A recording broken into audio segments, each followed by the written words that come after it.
euh, en grande partie commence à être traité d'un point de vue virtuel avec des emails, mais sachant que les équipes restent toujours en charge de ces aspects-là et qu'on puisse compter sur la répartition de ces rôles comme ce qu'on faisait avant le confinement. Comme je disais, donc, on fait un point régulier tous les jours à heure fixe et on fait également un point toutes les 2 semaines de façon approfondie, mais avec chaque collaborateur, en one-to-one.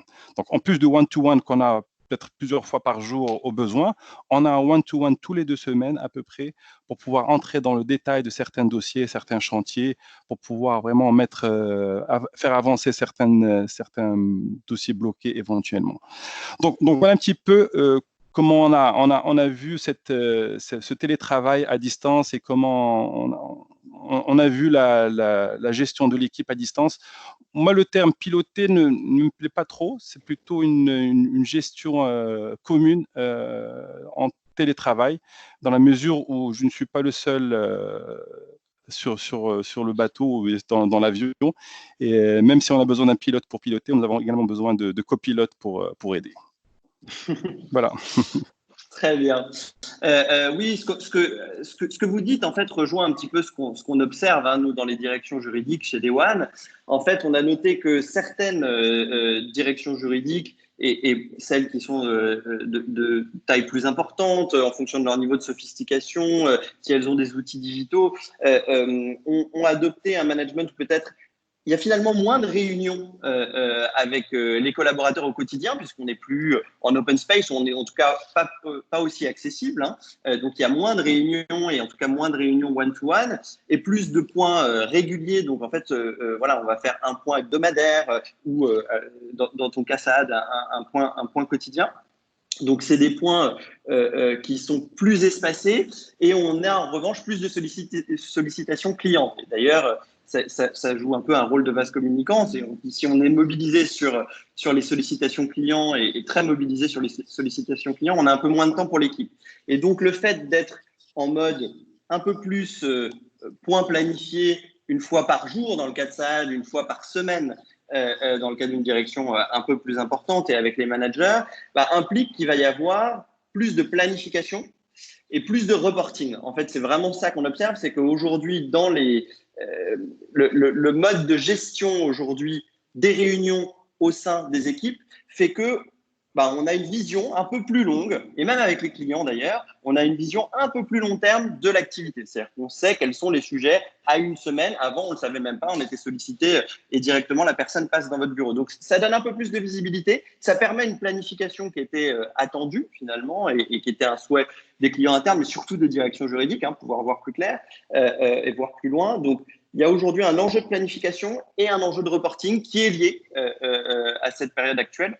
Et ce que vous dites le traduit très bien, c'est-à-dire que ça dépend de la taille de la direction juridique et il faut cadrer ça au départ. Mais dans tous les cas, on va pouvoir, avec ce nouveau mode de gestion, être plus dans le reporting et la planification.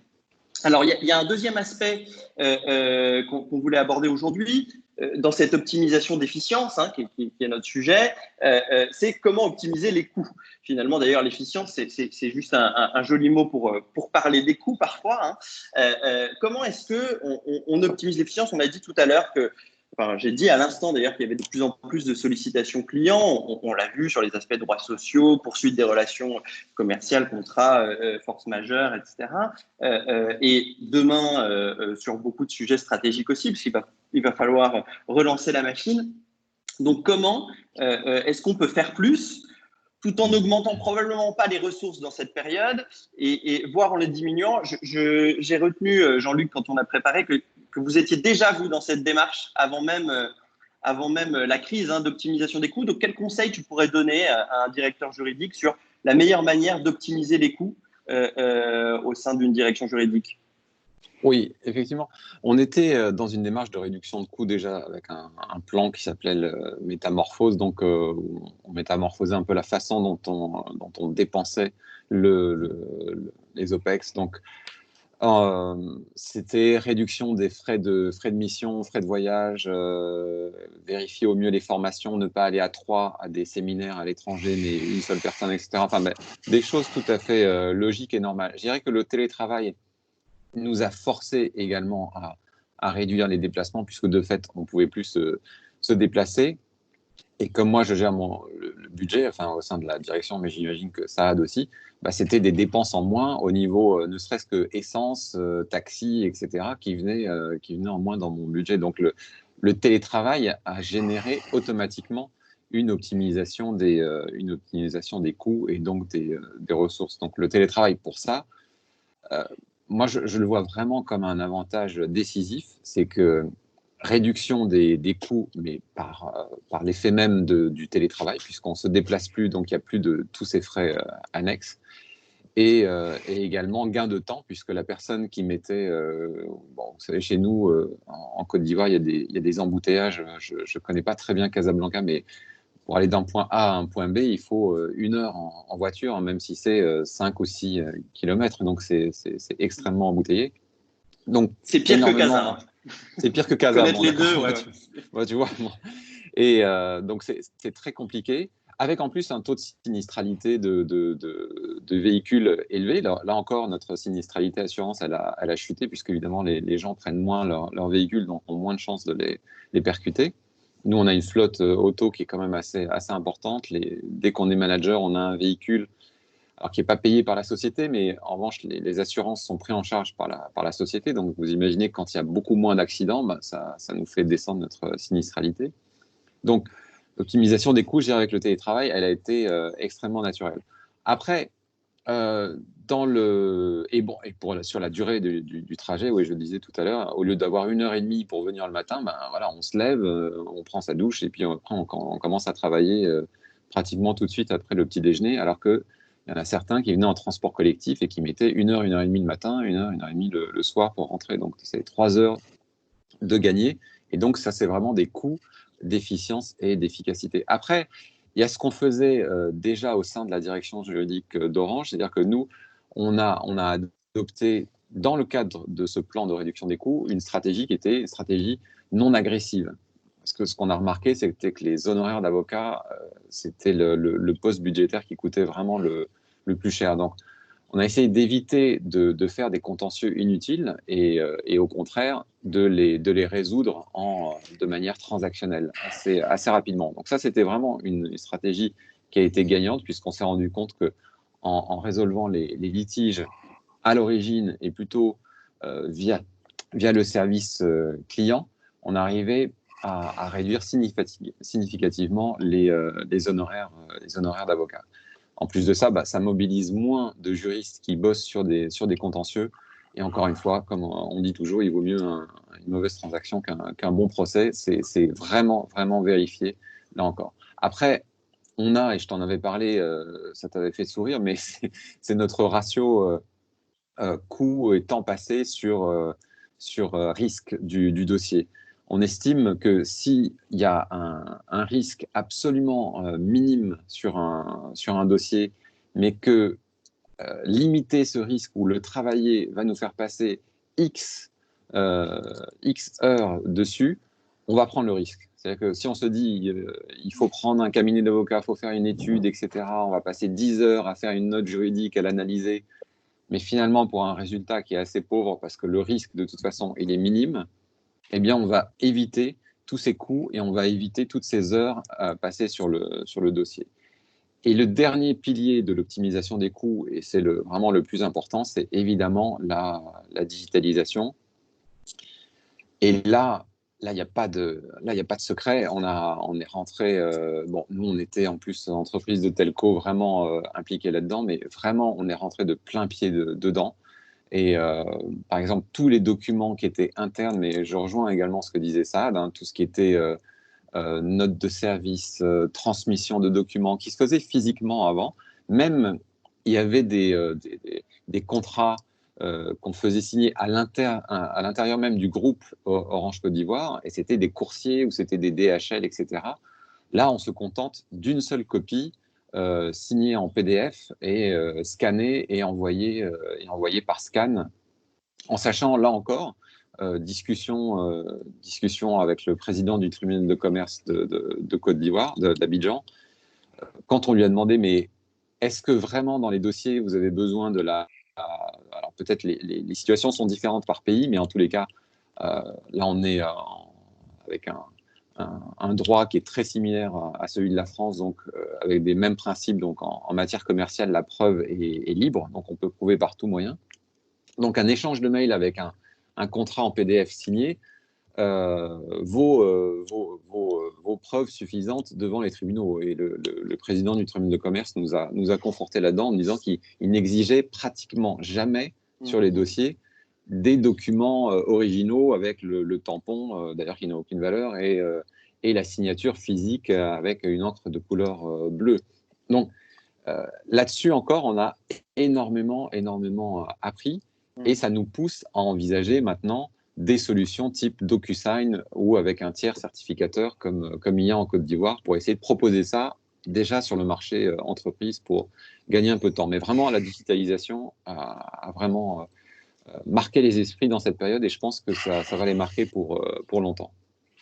Oui, effectivement.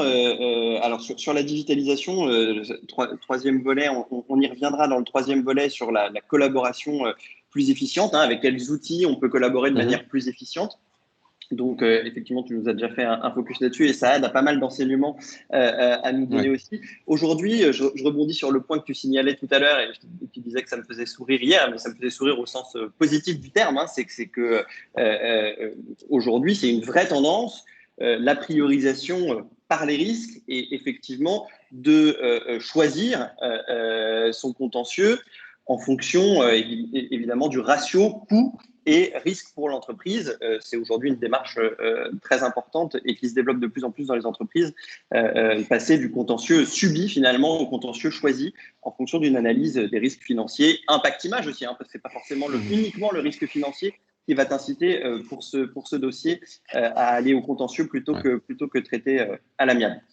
Donc, c'est une tendance forte et c'est effectivement intéressant. Moi, je voulais juste livrer quelques enseignements rapidement de ce que nous, on observe dans les directions juridiques sur ce sujet d'optimisation des coûts. Donc, rapidement, parce que j'ai noté, Jean-Luc, que les slides, c'était pas trop ton truc. Donc, une slide, simplement, pour montrer les différentes étapes du processus d'optimisation des coûts. Et encore une fois, ça vient de ce que nous, on observe dans les directions juridiques. Il y a vraiment 7 points clés. Alors, vous n'allez pas le faire en 7 jours. Day 1, Day 7, c'est plutôt un jeu de mots par rapport à Day 1. Il y a vraiment 7 aspects importants. Le premier aspect, quand on fait un projet d'optimisation des coûts, c'est de se mettre en mode gestion de projet et de vraiment rédiger cette feuille de route du projet, c'est-à-dire d'asseoir l'ensemble des parties prenantes, que ce soit les directions support qui sont concernées, la DRH sans doute, la direction financière, peut-être même certains clients internes, asseoir également les managers de l'équipe et décider ensemble les responsabilités respectives de chacun dans cette réduction budgétaire, les principaux rendus attendus, les échéances, les dates butoirs, voilà, se mettre en mode gestion de projet. Le deuxième aspect, c'est comme toujours, on aurait presque pu le mettre en premier, c'est l'un ou l'autre, c'est benchmarker son département juridique. On va quand même plutôt le mettre en deuxième pour avoir avant octroyé des responsabilités. Donc, benchmarker son département juridique, regarder ce qui s'est fait ailleurs. C'est un sujet qui aujourd'hui est vraiment prégnant dans beaucoup de directions juridiques. Nous, on a été contactés par plusieurs directions juridiques qui nous ont signalé avoir eu des demandes de réduction budgétaire et qui les ont souvent traitées dans l'urgence. Donc, il faut regarder celles qui ont eu un peu plus de temps de s'y confronter. Il y a des réseaux qui existent, aussi bien en Côte d'Ivoire, l'Association ivoirienne des juristes d'entreprise, au Maroc, le Cercle marocain des directions juridiques. Donc, n'hésitez pas à vous contacter entre vous, même prendre des références de ce qui se fait à l'étranger, parce que finalement, c'est les mêmes problématiques, donc en France aussi. Parlez-vous entre directeurs juridiques parce que beaucoup ont été confrontés à ces sujets-là et peuvent vous faire part de leur best practice dans ce domaine d'optimisation des coûts. Et ensuite, quels sont les champs d'optimisation? Alors, les champs d'optimisation, c'est d'abord d'améliorer l'efficience interne. Donc, on va commencer toujours par l'interne. C'est analyser l'ensemble des tâches effectuées par les membres de l'équipe pour en optimiser l'allocation. C'est ce qu'on appelle chez nous l'analyse push. C'est regarder les grandes tâches réalisées au sein de l'équipe et puis voir lesquelles parmi ces tâches peuvent être push away, c'est-à-dire transmises au client interne, c'est lui qui va gérer maintenant cette tâche-là. Par exemple, rédaction de NDS, si on met en place les bons templates, il n'y a peut-être pas besoin que ce soit la direction juridique qui soit systématiquement sollicitée sur les NDA. Donc, on va autonomiser les clients internes sur un certain nombre d'aspects, avec ou sans revue in fine de la direction juridique. Ça, c'est le push-away. Vous avez le push-out, c'est ce qui est aujourd'hui traité au sein de la direction juridique et qui peut être traité par des cabinets d'avocats. Vous avez à l'inverse le pull, ce qui n'est pas traité au sein de la direction juridique et donc qui est soit traité par des cabinets d'avocats, soit traité par des clients internes, mais qui nécessite au contraire, parce que c'est très stratégique, parce que c'est clé, que ça demande une forte valeur ajoutée, ou que ça requiert une grande complexité juridique qui requiert d'être traité au niveau de la direction juridique. Vous avez le push-down, c'est ce qui finalement n'est pas à très forte valeur ajoutée, qui est aujourd'hui peut-être traité par un manager et qui pourrait être traité par une ressource plus junior. C'est le push-down. Et vous avez enfin le stop-it qui parle de lui-même, ce qu'on ne veut plus faire. Ça doit relever de personne, c'est juste, ça ne relève pas des responsabilités de la direction juridique. Et le digitize-it, ce qui est aujourd'hui fait par des ressources humaines et qui pourra être fait par des outils digitaux. Si on fait cette analyse-là, alors on n'est pas obligé de le faire, on peut le faire dans une grande granularité et aller jusqu'à faire une analyse équivalente en plein, hein, c'est-à-dire obtenir, une fois qu'on a fait cette analyse, dégager du temps, se concentrer sur les sujets à plus forte valeur ajoutée et donc peut-être pouvoir dégager quelques ressources. Mais même sans aller jusque-là, juste faire l'analyse push sur les grandes tâches permet déjà d'optimiser son efficience. Donc ça permettra de faire mieux, faire plus, en tout cas faire plus sur les sujets à forte valeur ajoutée avec un moindre budget pour l'interne. Ensuite, un autre aspect, c'est, et tu en as parlé Jean-Luc, donc je ne vais pas m'attarder dessus, c'est tout ce qui est lié aux avocats. Juste un point important, c'est qu'aujourd'hui, un des enjeux, et on en parlait, on a lancé Day One une étude retour d'expérience sur le Covid. On a débuté les entretiens avec les directions juridiques là-dessus. Et en fait, ce qui est ressorti de certains entretiens, c'est un vrai besoin aujourd'hui de cartographie des cabinets d'avocats. C'est-à-dire qu'auparavant, on avait ces cabinets préférentiels. Plutôt que renégocier les fees avec les cabinets qui ont aussi besoin de vivre et ils sont pas forcément, ils sont parfois déjà tirés vers le bas, beaucoup de directions juridiques réfléchissent aujourd'hui à comment elles peuvent optimiser leur champ d'externalisation, c'est-à-dire pas seulement ce qui va être externalisé, mais vers quel type de cabinet. Peut-être que pour tel type d'opération du secrétariat juridique, on va faire appel à des cabinets de legal process outsourcing, parce que c'est moins cher. Peut-être que pour tel type de prestation, qui en revanche demande une très forte valeur ajoutée, on va rester avec des cabinets internationaux, et pour tel autre type, un cabinet local moins cher. Et puis on va réfléchir aussi au processus de sélection par niveau de risque, enjeu financier, et également aux modalités de facturation avec ces cabinets d'avocats. On va passer davantage, et là aussi, ça ressort de discussions qu'on a eues avec les directions juridiques qui nous ont dit, du coup, avec la crise, on va passer à l'abonnement ou on va passer au forfait, qui étaient des tendances lourdes déjà avant, mais qui vont s'intensifier. Ça, c'est tout l'aspect optimisation du budget externe. Ensuite, bien sûr, le mix machine-humain, tu en as parlé, on va en parler après, donc je ne m'attarde pas dessus. C'est comment on travaille sur l'aspect digitalisation. Donc, on voit bien, efficience en interne, efficience vis-à-vis des cabinets, efficience digitalisation. Et enfin, autre point important, tout ce qui est planification. Dans la mesure où on est sursollicité, où on ne va pas avoir des équipes plus importantes, le sujet de la planification stratégique des sujets juridiques devient un point clé. Et donc, il y a toute une méthodologie là-dessus, mais aujourd'hui, c'est un des enjeux des directions juridiques, on l'a évoqué au début, de faire plus de reporting et plus de planification stratégique. Et enfin, le dernier point important dans l'optimisation des coûts, c'est bien sûr, une fois qu'on a mené toute cette feuille de route sur ces différents axes qu'on a optimisés, mettre en place des grilles d'analyse avec des KPIs simples, encore une fois. On n'a pas besoin d'avoir 50 KPIs et si on a 50, on ne va pas les suivre. Donc, les KPIs, il faut les limiter à 4-5 qu'on va pouvoir bien mesurer et qui servent soit à bien piloter, soit à bien valoriser l'action de la direction juridique. Donc là, ça va être lié au budget et donc mettre en place ces indicateurs et puis surtout une bonne pratique, comme en toute chose d'ailleurs, mais sur un projet aussi structurant que celui-là, c'est aussi de mettre en place des systèmes de récompense. C'est-à-dire que les KPIs, les indicateurs de performance, ils sont au niveau de la direction, mais il faut aussi que chacun puisse être évalué, les managers, on parle, sur cette optimisation financière qui est réalisée et est-ce qu'on a atteint les objectifs. Voilà un petit peu ce qu'on peut dire sur les bonnes pratiques qu'on a observées dans les directions juridiques et les différents axes d'optimisation des coûts.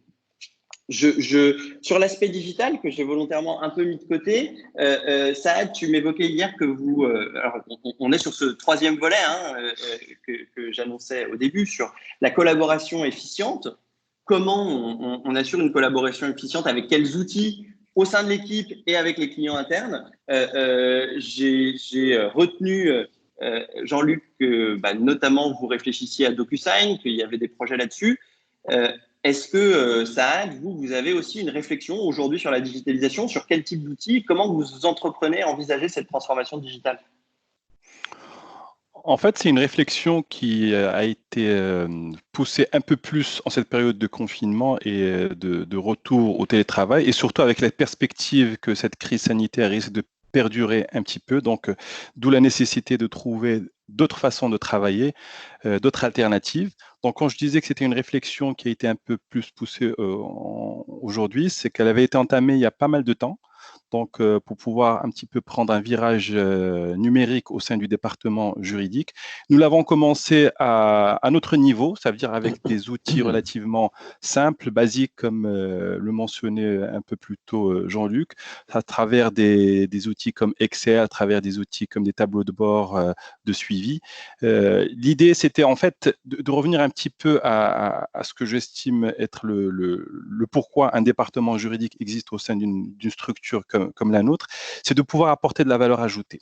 Alors, des fois, c'est mis à mal par le fait que nous avons un day-to-day qui est plein d'aspects répétitifs, contraignants, etc. Donc, l'idée, c'est de se libérer au maximum de ces aspects-là routiniers et du quotidien pour pouvoir nous libérer par rapport à des réflexions un peu plus poussées sur des montages en termes de projets, des montages en termes de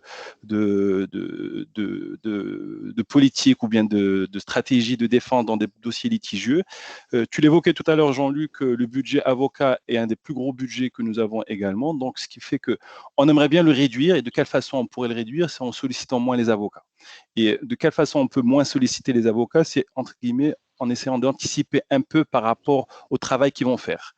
Et l'idée, c'est de pouvoir profiter de notre connaissance du business, profiter de notre connaissance de la maison pour pouvoir faire la plus grosse partie du chemin dans un litige en termes de réflexion, en termes d'initiative, en termes d'axe de défense ou d'attaque, pour pouvoir derrière donner tous les éléments à l'avocat en lui donnant relativement un peu moins de temps à passer sur le dossier. Donc, tout ça, ça nécessite donc d'avoir un département juridique relativement bien organisé, bien outillé et bien discipliné. Et tout ça, on pourra le mettre en place avec un outil beaucoup plus professionnel que ce que nous avons actuellement. Donc, on est en train d'y réfléchir également. Donc, on a estimé qu'on a passé une certaine étape en termes de maturité, entre guillemets, numérique. La constitution des bases de données à notre niveau est bien avancée, bien entamée, et elle est relativement traçabilisée et restituable et exploitable. Maintenant, il faut qu'on passe à un autre niveau pour qu'on puisse avoir cette organisation mise à la disposition de nos clients internes. Donc, pour donner comme illustration un exemple très simple, c'est lorsque nous avons mis en place une base de données des contrats qui sont signés au sein des différents départements. L'idéal, c'est de donner l'accès à cette bibliothèque aux personnes concernées au sein des différents départements, au sein des différents services. Mettre en place un outil de recherche par mots-clés, par exemple. Nous sommes en train de travailler actuellement à la standardisation de nos contrats, à la finalisation de la standardisation de ces contrats. L'idée, c'est de ne pas réinventer la roue à chaque fois. Mais là encore, ce sont des règles qui peuvent paraître relativement simples a priori, mais qui nécessitent, du fait que plusieurs personnes sont concernées, que ce sont des personnes qui ont tendance à changer au sein des départements, ça nécessite une certaine répétition, une certaine discipline et une certaine rigueur, comme je l'expliquais un peu plus tôt. Donc, l'idée, in fine, c'est de pouvoir avoir une organisation à même de pouvoir prendre en charge une grande partie du quotidien de façon très fluide, très flexible et très rapide, de façon à nous libérer pour d'autres tâches beaucoup plus plus, nécessitant plus de temps et apportant plus de valeur ajoutée à la société. Je donne un exemple en termes de suivi de litige. L'idée, on en parlait tout à l'heure, Axel, par rapport aux KPIs. Donc, par rapport aux KPIs que nous avons mis en place, c'est le délai, par exemple, de finalisation d'un dossier litige. Entre le moment où on commence un litige et le moment où on finit ce litige, il y a combien de temps qui se passe?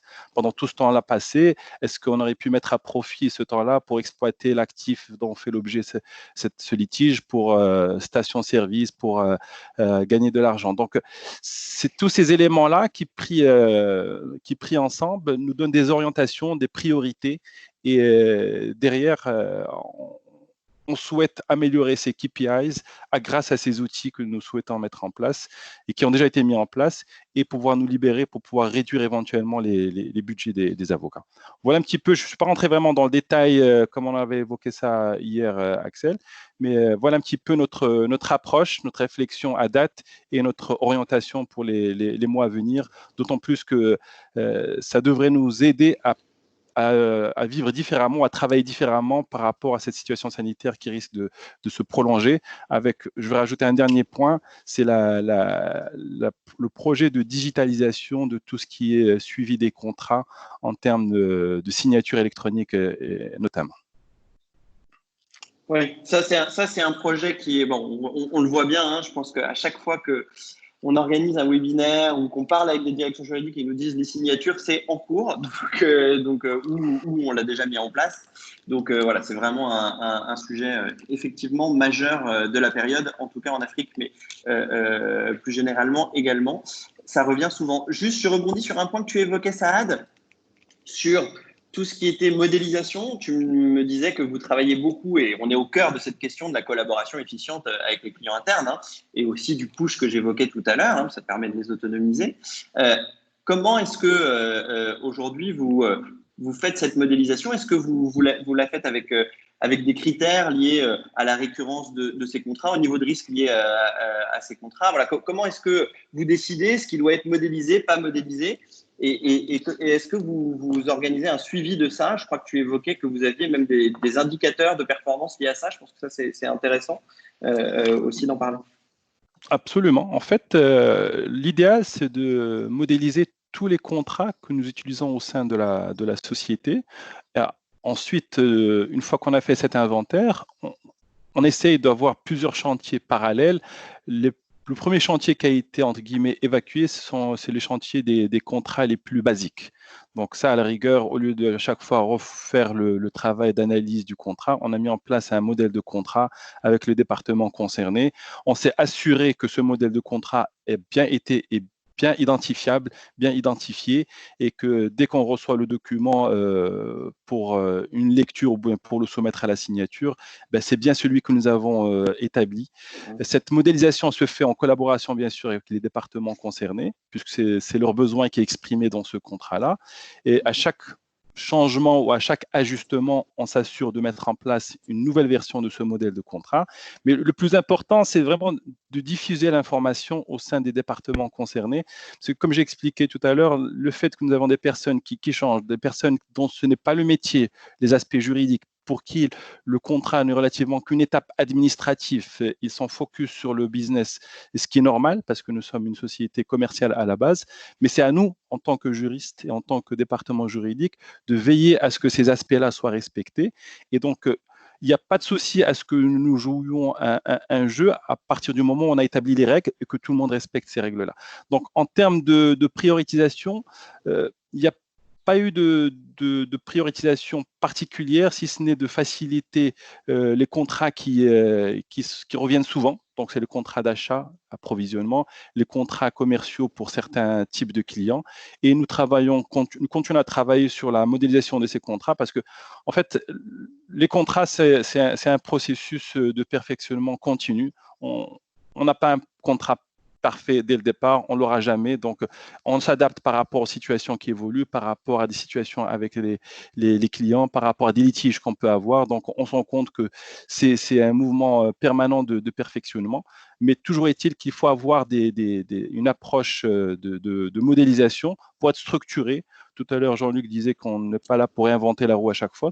C'est tout à fait le cas, effectivement. Ça nous permet donc déjà, nous, de nous libérer du temps de révision de ce type de contrat et aux départements concernés d'être beaucoup plus réactifs en termes commerciaux pour pouvoir éventuellement signer un contrat qu'ils savent déjà validé par le département juridique et qui ne posera pas de problème au moment de la signature. À supposer bien sûr que tout le monde joue le jeu.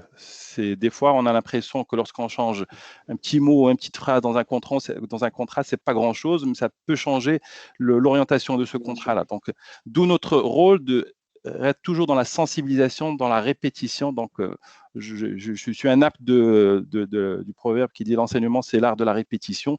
Et chaque fois, ne pas hésiter à rappeler ces basiques-là pour qu'il reste justement des basiques et qu'on ne les perde pas de vue.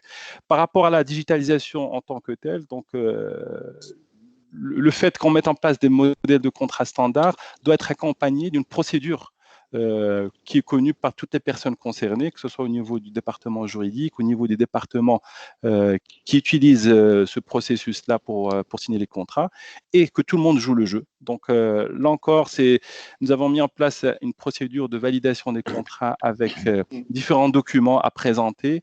C'est une sorte de checklist. Donc, ça devient standard. Même la procédure de validation devient standard. Il n'y a pas de surprise. Donc, ce qui fait qu'au bout d'un moment de rotation ou de rodage, en principe, ça roule et c'est bénéfique pour tout le monde, en fait.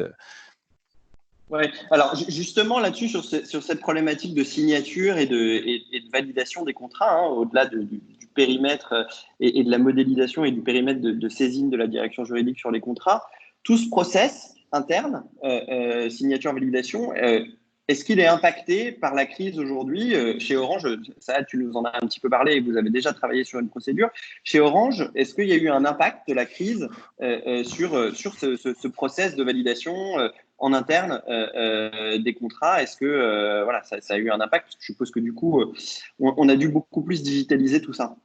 Oui, c'est ça. Non, mais je reprends un peu ce que dit Saad. Enfin, nous, on avait des coursiers, donc tu imagines bien des gens qui circulent avec des mobylettes dans Abidjan, qui portaient d'un bâtiment, parce que Orange a 11 sites sur Abidjan, donc qui portaient d'un bâtiment à l'autre. Alors, qui chez un allait chercher la signature du directeur financier avec son tampon, chez l'autre la signature du directeur des achats.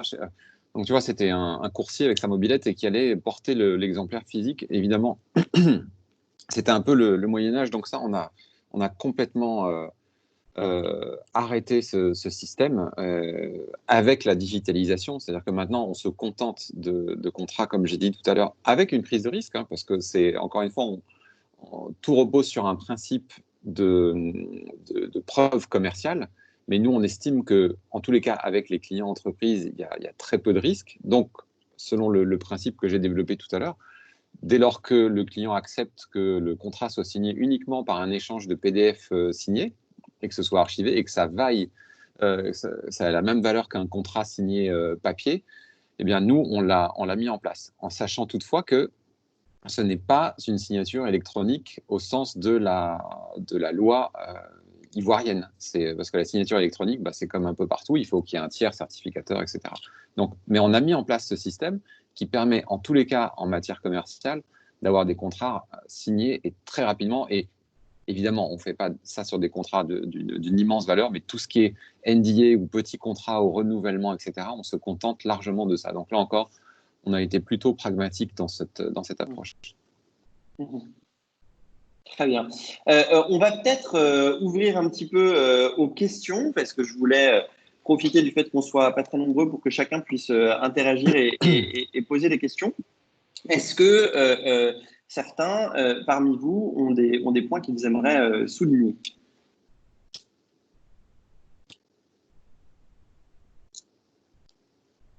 Non, personne n'ose se lancer? Ok. Pardon, mais en fait, mais je pense que le webinaire, c'est la gestion des départements juridiques pendant le confinement en Covid.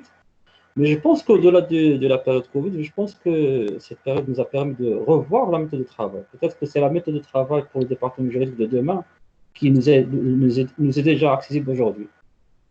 Je pense qu'aujourd'hui, c'est une vraie réflexion qui doit être menée au sein de chaque département pour comprendre les enjeux. Parce que cette période nous a permis quand même de gagner en termes d'efficacité. Du moment qu'on respecte les règles de jeu, qu'on reste fidèle aux heures de travail. On est moins perturbé par, comment dirais-je, par les clients internes, les réunions qui n'en terminent pas, inefficaces. On est là sur des échanges email purement, je dirais, factuels. Et ceci, je dirais, c'est notre façon de travailler, mais je dirais plus efficace, plus ergonomique. Hmm. Oui, on a effectivement posé la question, on pose la question dans le cadre de notre étude retour d'expérience sur le Covid au directeur juridique. Est-ce que vous comptez, après le Covid, post-Covid, continuer à privilégier le télétravail et à utiliser le télétravail? Dans quelle mesure, quel pourcentage de vos ressources, etc. Et effectivement, la plupart des directeurs juridiques nous disent oui, c'est vraiment quelque chose qu'on souhaite aujourd'hui développer, maintenir. Donc, on pense qu'il va y avoir des changements. Là-dessus, Saad, Jean-Luc, on en parlait aussi hier. Est-ce que vous, demain, vous envisagez, lors du retour à l'activité, de faire revenir tout le monde au bureau, ou est-ce qu'il y aura un système de rotation, comme ça existe parfois dans certaines entreprises en France? Est-ce que vous allez maintenir le télétravail, ou est-ce que… alors, il y a la question de la phase 2 du Covid, donc ça, c'est maintenant que la question se pose, ou dans quelques semaines, quand on sera déconfiné, parce qu'on n'est pas déconfiné au Maroc et en Côte d'Ivoire. Je crois que vous n'êtes pas totalement confiné en Côte d'Ivoire, c'est ça? Non, on n'est pas confiné. On n'est pas confiné. Ouais, c'est ça. C'est le choix des entreprises. Donc, il y a la question pour la phase 2 et puis il y a la question pour vraiment l'après. Est-ce que on fera revenir toutes les ressources ou pas? Ouais, je crois tout à fait. Enfin, ce qu'a dit, je crois que c'était Fouad qui parlait, si j'ai bien compris. C'est exactement ça. Il a complètement raison. Il y a vraiment, mais bon, c'est un peu la tarte à la crème maintenant. Tout le monde dit oui, il y aura un avant, un après, mais vraiment. Il y aura vraiment un avant, un après, là, pour le coup. Moi, j'envisage pas du tout de revenir à une situation nominale après. C'est vrai qu'on ne s'imaginait pas, il y a 3 mois, poursuivre comme ça une activité avec tout le monde à distance, avec ses réunions, avec cette organisation qu'on a mise en place. Le fait est que moi, je n'ai pas vu dans la direction juridique de perte de productivité.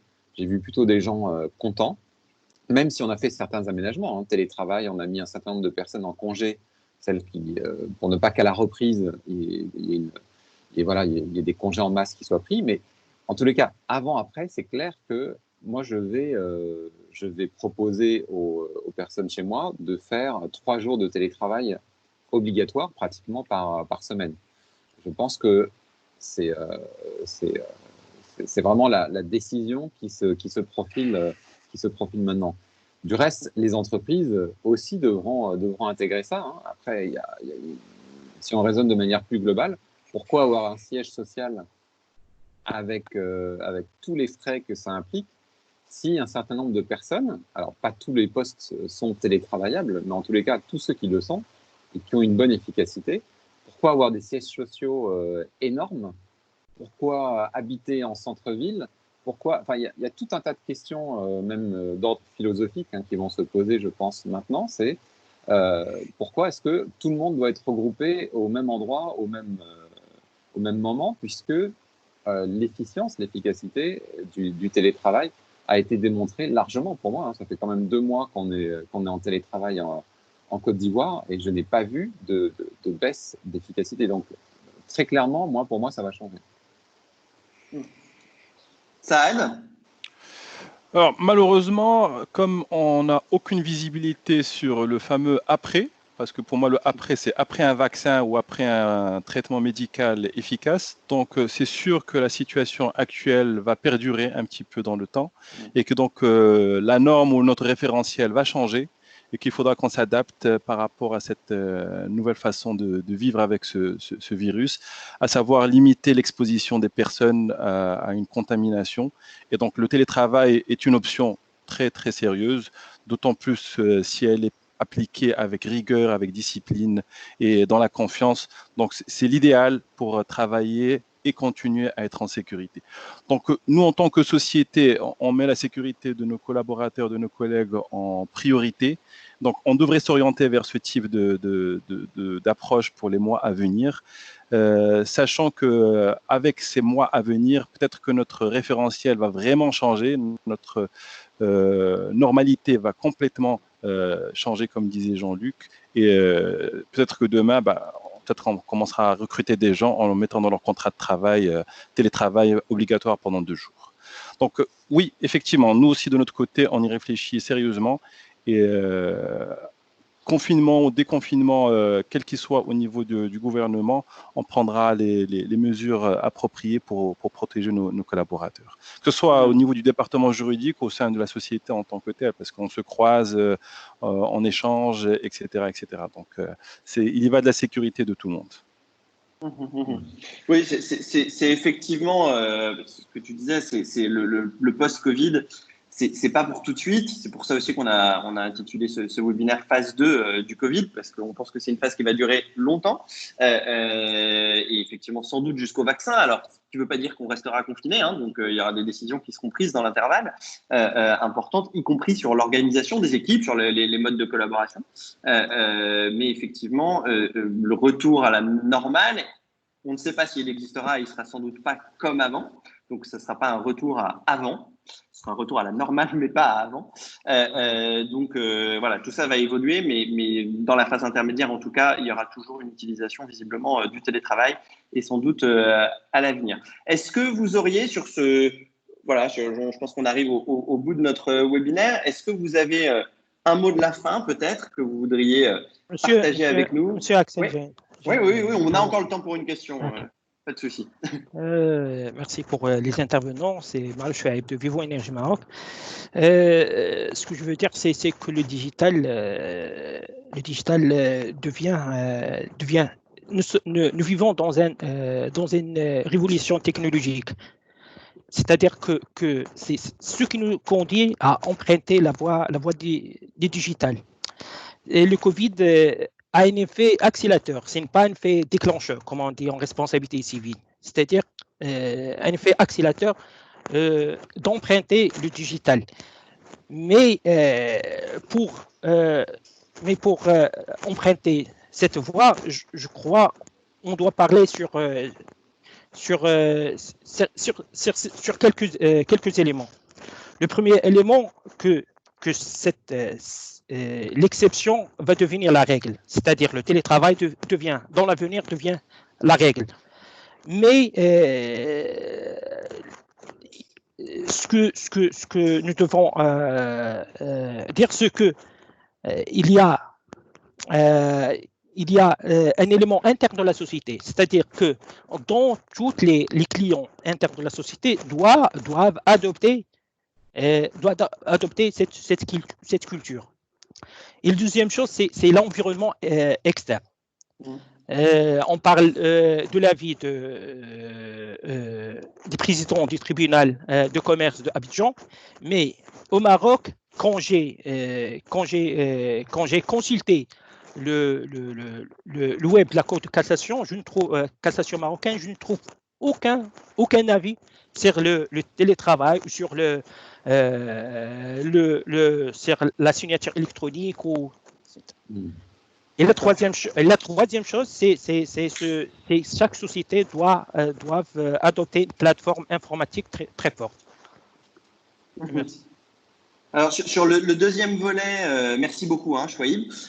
Sur le deuxième volet, on va peut-être pas s'attarder dessus parce que c'est vraiment pas l'objet de notre webinaire d'aller sur des éléments trop techniques juridiques. Il y a beaucoup de webinaires organisés sur ces questions de télétravail, droit social, etc. Donc là-dessus, on trouve de la littérature. Effectivement, peut-être pas sur Artemis, mais il y a des webinaires en tout cas qui ont été organisés. Et si tu veux, je pourrais t'envoyer des liens vers quelques webinaires là-dessus. Mais en revanche, je pense que c'est effectivement intéressant dans le cadre de notre webinaire de s'interroger sur les points que tu évoquais, sur l'environnement externe à la direction juridique, les clients internes et même les cabinets d'avocats. J'élargis un petit peu aux cabinets d'avocats qui devront aussi aller sur la digitalisation. Est-ce qu'aujourd'hui, Jean-Luc, Saad, ça va devenir un critère important pour vous en Afrique, notamment sur le volet contentieux? Les cabinets d'avocats ne sont pas toujours très digitalisés, hein. Parfois ils ne sont même pas dématérialisés. Voilà, enfin, c'est parfois un niveau assez embryonnaire. Est-ce que ça va devenir un critère plus important, la digitalisation des cabinets d'avocats, et comment est-ce que vous envisagez aussi le lien digital avec vos clients, point qu'évoquait Chouaïb, avec vos clients internes au sein des directions? Alors oui, c'est un point majeur, hein. Je rejoins tout à fait le dernier intervenant. Là, c'est vraiment un élément clé sur lequel on doit tous travailler. On s'est trop souvent endormi sur le papier et en pensant au fond, hein. Les juristes pensent beaucoup au fond et finalement sans trop penser à la forme. Et cette crise nous a permis c'est toujours pareil, hein, il n'y a pas de changement sans douleur, hein. Donc là, c'était la douleur de traverser cette crise, mais qui nous a permis de changer un peu notre comportement vis-à-vis du digital. Et là, il n'y a pas le choix. Enfin, c'est pas une question, oui, est-ce qu'on reste encore au papier, c'est fini.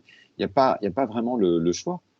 On parle de la digitalisation des contrats, mais ça, c'est une évidence. Nous, c'est évident qu'on va aller vers DocuSign ou vers d'autres solutions comme ça, mais ça, c'est déjà acté.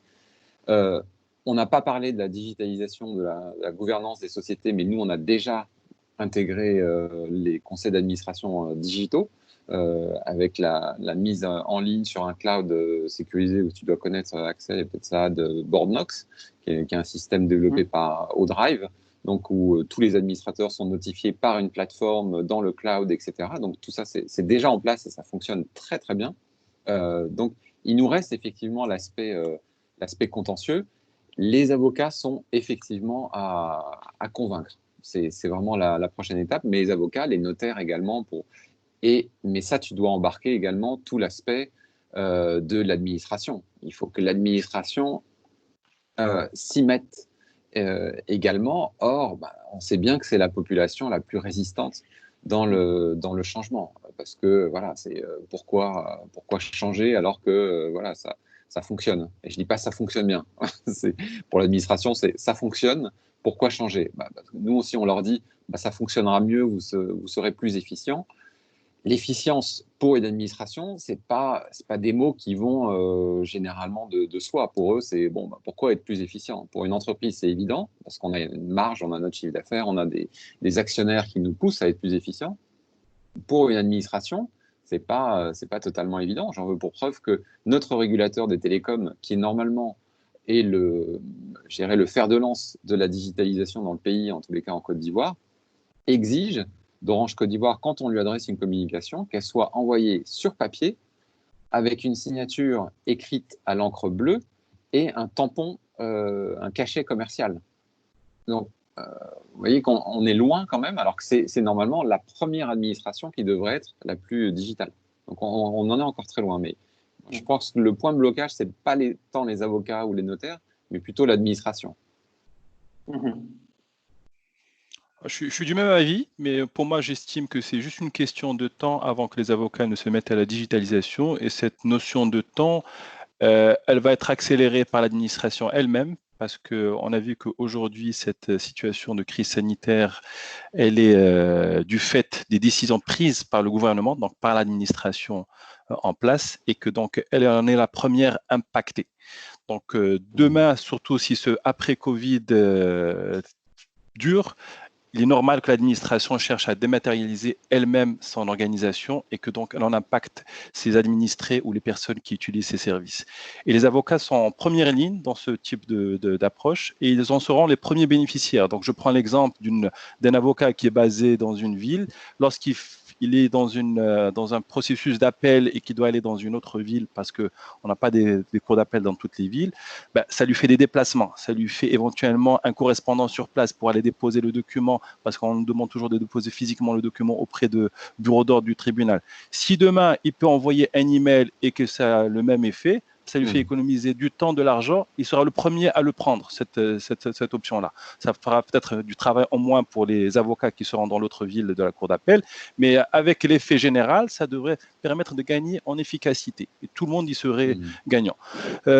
Pour revenir à peut-être des aspects beaucoup plus terre à terre par rapport à des avocats avec qui nous avons affaire et qui sont légion au niveau de la profession, vous avez encore des avocats qui ne savent pas ce que c'est qu'un scan, qui ne savent pas encore ce que c'est qu'un outil informatique, qui ne savent pas ce que c'est qu'un tableau, qui ne savent pas ce que c'est que d'envoyer un reporting régulier. Pour eux, c'est du verbal. Je parle d'avocats qui ont leur bureau dans des cafés. Voilà, franchement, il y a de tout. Et ces avocats, on en a également besoin pour les personnes qui n'ont pas les moyens de se payer des avocats avec un scanner, avec un système informatique, avec une secrétaire, etc. Donc, il faut de tout pour pouvoir contenter tout le monde. Maintenant, après, il y a un minimum à avoir. Et je pense que des fois, on se disait que ce n'est pas possible de passer certains caps. Après coup, on les a passés. Il n'y a pas eu de souci. Je donne comme exemple vraiment très basique pour nous, pour le Maroc. Nous, c'était très administration, très bureaucratique, avec beaucoup de cachets, avec beaucoup de couleurs, comme tu dis, Jean-Luc. Et plus il y a de cachets, plus il y a de couleurs, plus ça fait original. Donc là, on est passé il y a quelques années à des dépôts des états financiers par Internet, en ligne, avec ce système de certification qui a permis de permettre ce type d'approche. Donc, on y arrive tout doucement, éventuellement avant le Covid. Maintenant, ça va être s'accélérer un peu plus avec cette histoire de Covid et tout le monde devrait être gagnant. Très bien. Je pense que c'est un bon mot de la fin. Est-ce que vous vouliez, peut-être Jean-Luc, tu voulais ajouter un dernier mot avant qu'on se quitte? Non, je trouve que Saad, il a raison. Il est un peu plus optimiste que moi sur l'administration, mais c'est vrai qu'on n'est pas dans les mêmes pays. Peut-être que le Maroc est en avance, mais moi, je vois beaucoup de lourdeur. Mais effectivement, la crise du Covid peut générer une révolution dans ce domaine. Donc, c'est vrai que à la réflexion, je peux partager son optimisme là-dessus, parce que je pense, pour reprendre ma formule de tout à l'heure, il n'y a pas de changement sans douleur. Donc, cette crise est peut-être un mal pour un bien, justement, dans l'efficacité du pays, le fonctionnement du pays. Effectivement, on peut être optimiste. Très bien. Sur cette double note optimiste, alors, je vous remercie beaucoup, encore une fois, Jean-Luc et Saad, de votre participation à notre séminaire d'aujourd'hui. Merci à vous. J'en profite pour dire un petit mot. Je vois que Mina Lashgar vient de nous rejoindre. Peut-être parce que le rendez-vous était à 10h chez elle. Je sais que c'était le cas chez certains. On n'a pas pu faire autrement. Les rendez-vous étaient parfois à 9h chez certains, parfois à 10h chez d'autres. C'est vraiment, à partir du moment où ça ne s'affiche pas à la même heure chez tout le monde, c'est vraiment lié aux synchronisations des agendas.